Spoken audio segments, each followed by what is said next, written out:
Baik, terima kasih rekan-rekan media. Selamat siang buat kita semua.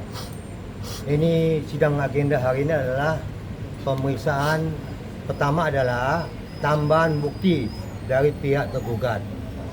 Tambahan buktinya itu adalah menyangkut putusan Mahkamah Agung yang sudah berkekuatan hukum tetap. Itu yang tambahan bukti dari pihak tergugat, dan sekaligus ada saksi dari pihak tergugat. Saksi dari pihak tergugat ini mau menjelaskan menyangkut masalah satu, glowing booster cell itu terjual cuma hanya 165. Jadi isu menyatakan ada ribuan glowing booster itu bullshit, itu semua isu-isu hoax. Itu yang pertama. Dan tidak ada landasannya. Ini sesuai dengan data yang ada dari pihak perusahaan. Hanya ada 165 yang terjual sejak 2023 sampai 2024. Itu yang pertama. Kedua, tadi juga saksi menyatakan bahwa Nikita dan Doktif sejak September sampai November tidak ada memposting atau merepost glowing booster cell. Tapi yang adalah bulan Desember 2024. Jadi omongan-omongan menyatakan bahwa Nikita mengadakan posting atau repost menyangkut masalah glowing booster cell itu juga hoax. Yang menjadi pertanyaan kami tadi, pertanyaan daripada pihak penggugat kepada saksi kami, banyak di luar konteks yang apa yang kita harapkan dalam kesaksian ini, dalam persidangan ini. Contohnya masalah status gaji Dr. Reja. Jelas kami tegaskan, kami tidak pernah membuktikan gaji Dr. Reja itu 6 sekian M. Tetapi itu adalah penghasilan dari TikTok dan Shopee. Jadi bukan gaji. Jadi makanya belajarlah menyangkut masalah teknologi. Supaya tahu. Ini selalu ditekankan, siapa punya gaji 6, sekian M. Yang tidak memahami sih. Zaman sekarang ini kan zaman canggih, zaman teknologi canggih. Jadi untuk penghasilan dari TikTok dan Shopee itu maksudnya bukan gaji. Itu yang pertama ya.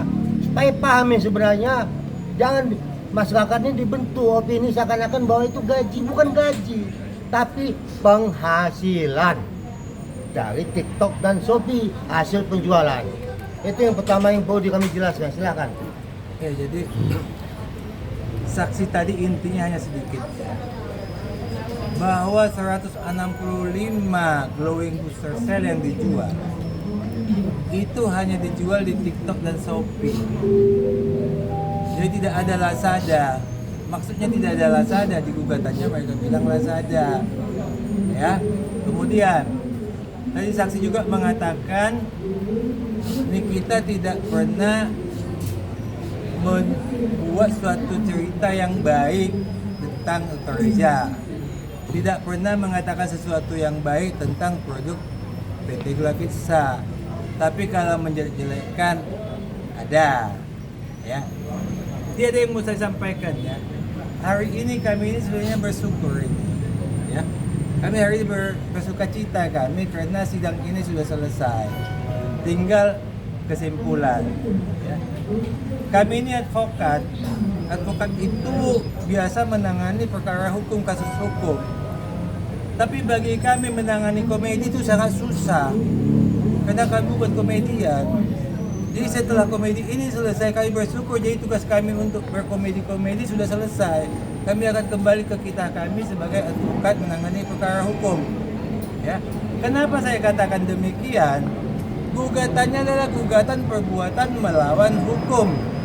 Ya. Artinya mereka harus membuktikan adanya suatu perbuatan, membuktikan adanya suatu hukum. Ya.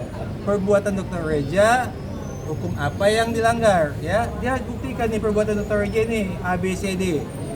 Hukum yang dilanggar adalah ini. Perbuatan ini melawan hukum ini. Maka itulah perbuatan melawan hukum. Tapi selama persidangan ini tidak pernah mereka membuktikan bahwa ini loh perbuatan Dr. Reja itu apa. Ya, tidak pernah mereka buktikan. Hukumnya apa juga mereka tidak pernah buktikan. Jadi perbuatannya pun tak ada hukumnya, tak ada bagaimana dikaitkan perbuatan melawan hukum.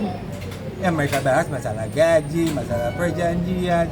Ibarat film judulnya, pergi ke sekolah naik angkot. Ya, judul filmnya, pergi ke sekolah naik angkot. Ya, yang dibahas bukan proses naik angkotnya. Yang dibahas di sekolahnya, gurunya cakap-cakap, direkturnya, kepala sekolahnya naik mobil ini ke sekolah, itu yang dibahas. Sementara judulnya adalah pergi ke sekolah naik angkot.